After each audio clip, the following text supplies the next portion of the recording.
In the Song of Songs it is asked, "Who is she that looks forth like the dawn, fair as the moon, bright as the sun, terrible as an army with banners?"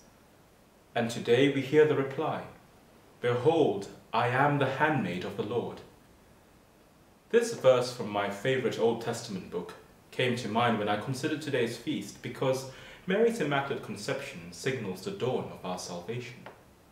Like watchmen who count on daybreak, we have been keeping our Advent watch, waiting for God's redemption.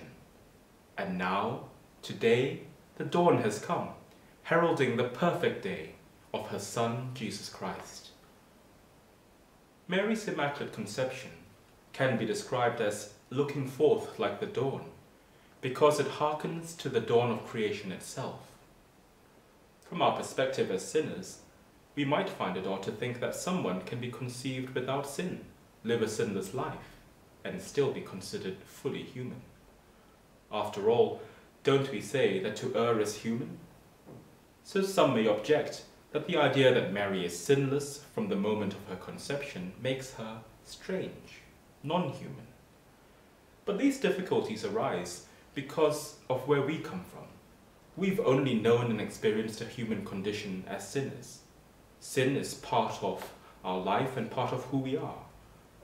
So we've been conditioned to believe that it's somehow natural or human to sin.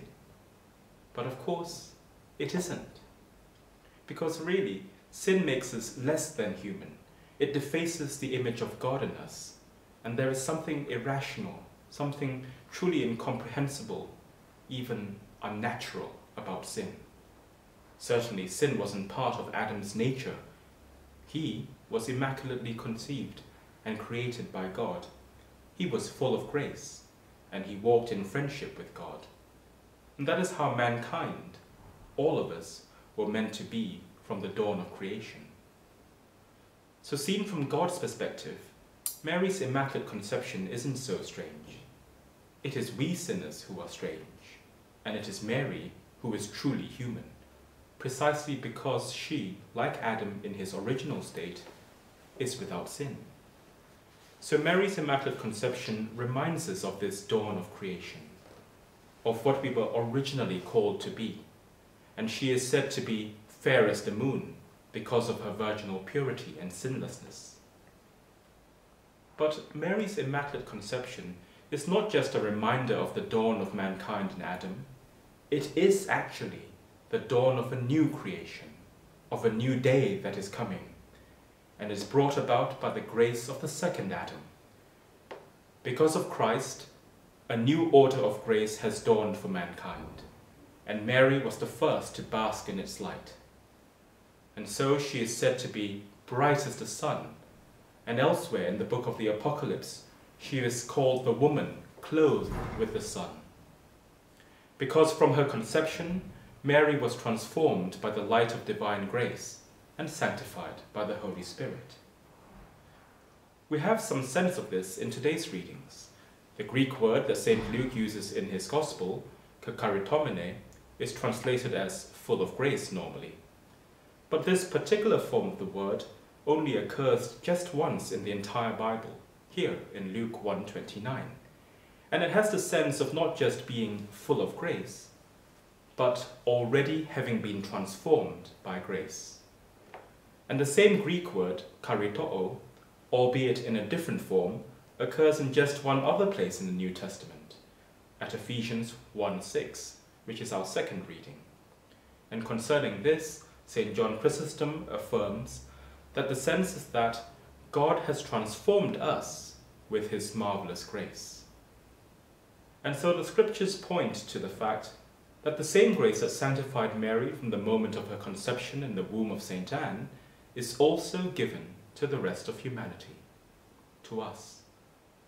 We are also chosen by God to bask in the light of his grace, but not from our natural conception, but rather from our supernatural conception. For we were immaculately conceived by the grace of the Holy Spirit in the baptismal font, which is the womb of our Virgin Mother, the Church. And so by grace we were reborn and freed from sin, as free as Adam was on the first dawn, and as Mary is forever. Moreover, just as the Son of God was born from the Virgin Mother's womb, so we also come from the womb of the Church as adopted sons of God. We too, then, are bright as the sun. And so Mary's conception heralds this new order of grace, this new creation which is given to us sacramentally. And this new creation of God is altogether more glorious than the first, because we are elevated by grace beyond our human nature to a supernatural end to share in God's divine life. And so, as St. Paul puts it, God destined us in love to be his sons through Jesus Christ. On the cross, Christ revealed his mother's vocation, for she is not only the mother of the living one, Jesus Christ, but he also called her to be mother of all his brethren, all those who share in his resurrection through baptism. And so she is our mother because we have been destined and appointed to live for the praise of his glory, as St. Paul puts it. And so Mary is the second Eve. She is the new mother of all living. And because of this, she is at war with the serpent, with all that stands for sin and death. And so we heard that Mary is terrible as an army with banners, because in her Immaculate Conception, God's victory over the ancient enemy, over death, has dawned. Now elsewhere in the Song of Songs, we read that God's banner over me is love. So Mary defeats the enemy with these banners of love, with a love, a divine love, that transformed her whole being from the moment of her conception.